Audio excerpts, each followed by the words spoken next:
शांति देख रहे हो, ये है ब्रह्म मुहूर्त की शांति। आपको क्या लगता है इसको ब्रह्म मुहूर्त क्यों कहते हैं? मुझे तो ये लगता है कि ब्रह्म मुहूर्त इसको इसलिए बोलते हैं, या तो इसमें साक्षात ब्रह्मा जी जग रहे होते हैं या फिर हम जैसे एस्पिरेंट्स, या फिर ये कह सकते हो कि या तो विद्वान जगता है या फिर जवान और किसान।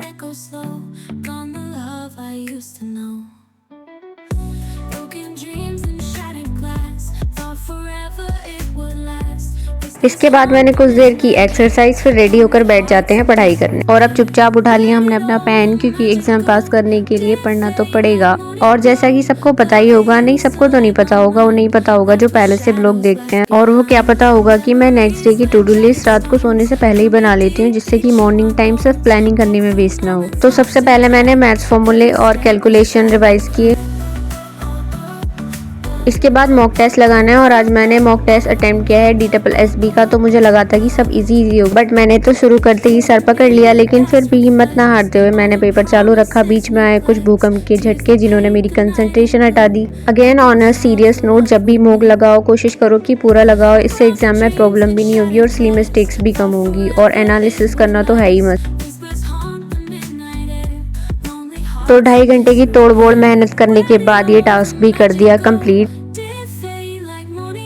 फिर इसके बाद मैंने किया टाइम पास, पहले यूट्यूब वीडियोस देखकर, फिर किताब पढ़कर। फिर इससे भी मुझे चैन नहीं पड़ा, तो मुझे बुक शेल्फ में मिली एक बहुत ही पुरानी सी किताब, मैदान मत छोड़ना, और इसमें मिली मुझे इससे भी विचित्र पोयम। तो अर्ज किया है, अक्षर लक्ष्य दूर दिखने पर भी होता है बहुत करीब, हमारी हताशा और निराशा ही हमें बनाती है गरीब।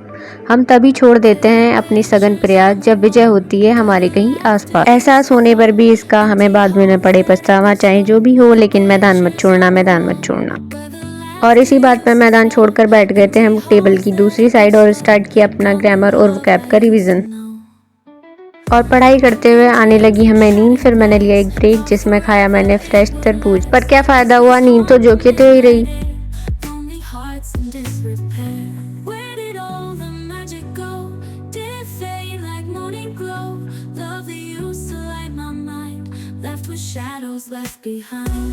और हाँ, 18 मई को मेरा NBS JSA का एग्जाम था मॉर्निंग शिफ्ट में। थंबनेल में मैंने ये टॉपिक मेंशन भी किया है। तो मैं उसी एग्जाम का रिव्यू देने वाली हूँ कि एग्जाम लेवल कैसा था, मैंने कितने अटेम्प्ट किए हैं। क्योंकि एग्जाम के पहले मैंने 2-3 मॉक ही लगाए थे NBS के टेक्स्ट बुक से, क्योंकि मेरे पास इतना टाइम नहीं रहता, क्योंकि मैं SSC की प्रिपरेशन कर रही हूँ, तो डेली उसी के mock solve. But last 1 year से आई डिसाइडेड कि मैं सारे वनडे एग्जाम्स टारगेट करूंगी जो भी SSC के सिमिलर सिलेबस पर बेस्ड हैं, like DSSB, UPSSC and all one day exams. So अब बात करते हैं कि NBS JSA का एग्जाम लेवल कैसा था। तो वो इजी टू मॉडरेट ही था, और मैंने रीजनिंग में अटेम्प्ट किए थे 14 आउट ऑफ 15, और हिंदी इंग्लिश में 15 आउट ऑफ 15, और कंप्यूटर में 30 आउट ऑफ 30, और GK GS में 28 आउट ऑफ 30। और जो सबसे खराब पोर्शन रहा मेरा, वो था मैथ्स का। मैथ्स में अटेम्प्ट किए थे मैंने 9 क्वेश्चन आउट ऑफ 20, और इसका रीज़न था कि मेरा मैथ्स वीक है और इसका रिवीजन भी नहीं हुआ था, तो मैथ्स मुझे थोड़ा टफ लगा बाकी सब्जेक्ट के कंपैरिजन में। तो कुछ ऐसा रहा मेरा एग्जाम। लेकिन जैसे ही मैं एग्जाम देकर बाहर आई, यूट्यूब वगैरह पे देखा कि एग्जाम लीक हुआ है, उस चीज़ से मैं काफ़ी डिसअपॉइंटेड हुई। कट ऑफ बहुत हाई जाएगी, और एक वैकेंसी भी काफ़ी कम थी,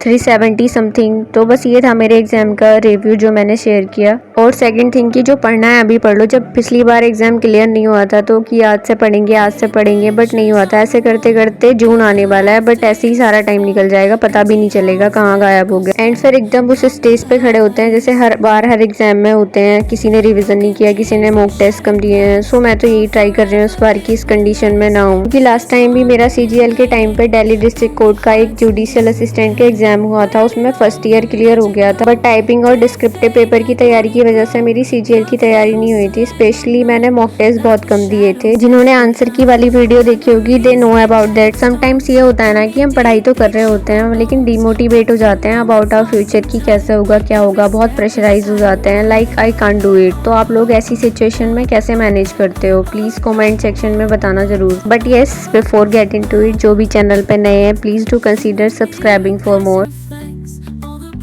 और हाँ, CGL से पहले अभी मेरा एक और एग्ज़ाम है UPSSC जूनियर असिस्टेंट का, जिसकी एग्ज़ाम डेट है 29 जून। क्योंकि हर कोई तैयारी कर रहा है गवर्नमेंट एग्ज़ाम की, lakhs of aspirant and only a few thousand seats, so let's be honest here. Sometimes hard work isn't enough, आपकी किस्मत का भी हिस्सा रहता है। ये मैं अपनी लास्ट अटेम्प्ट्स में देख चुकी हूँ, तो इसलिए कोई ना कोई बैकअप होना जरूरी है। Something is better than nothing, that's why I decided कि मैं सारे वनडे एग्जाम्स टारगेट करूँ, और एज अ बैकअप प्लान ही मैंने यूट्यूब चैनल स्टार्ट किया था। Actually it's a good opportunity for everyone. आप एस्थेटिक स्टफ क्रिएट नहीं कर सकते, बट आप अपनी जर्नी शेयर कर सकते हो। इवन अगर आपकी इंग्लिश अच्छी है, आप इंग्लिश ट्रिक शेयर कर सकते हो, मैथ शॉर्टकट शेयर कर सकते हो, और योर स्ट्रगल और your daily life. Don't just scroll, create something. क्योंकि आज के टाइम में डिजिटल स्कोप बहुत ज़्यादा है। ऐसा लगता है ये पावरफुल नहीं है, बट इट इज़। तो मैं कंटेंट क्रिएट सिर्फ टाइम पास के लिए या फन के लिए नहीं कर रही। It's a task for me for growing. So please channel subscribe करके जाना, क्योंकि आपका एक एक सब्सक्राइब बहुत मैटर करता है। So yes, that was it for today and I hope you really like this video. मिलते हैं नेक्स्ट ब्लॉग में। Till then bye bye.